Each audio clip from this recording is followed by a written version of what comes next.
ఇప్పుడు ఏమిటి, ఏం చేస్తున్నావు, దేంట్లో తిరుగుతున్నావు, ఏం చేస్తున్నావు, ఎక్కడ కూర్చుంటావు అని అసలు అటువంటి విషయాల్ని కూర్చున్నవాడే చూడట్లేదు. వాడే చూడట్లేదు దాని విషయాల్ని. వేరే వాళ్ళందరూ దాన్ని చూడడం ఎందుకు?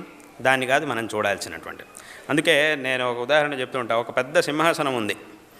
ఆ సింహాసనం చాలా ఎత్తుగా ఉంది. ఎన్నో రత్నాలు ఉన్నాయి దాంట్లో. మంచి బ్రహ్మాండమైనటువంటి సింహాసనం.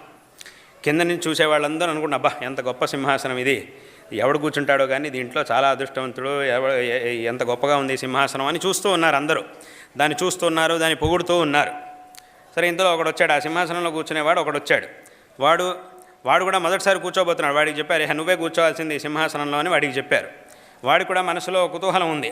ఇంత గొప్ప సింహాసనంలో నన్ను కూర్చోమన్నారు, కూర్చోబోతున్నాను నేను. ఒక్కొక్క మెట్టు ఎక్కుకుంటూ వెళ్ళాడు. దగ్గరికి వెళ్తున్న కొద్దీ వీడిలో ఇంకా కుతూహలం ఇంకా పెరుగుతోంది.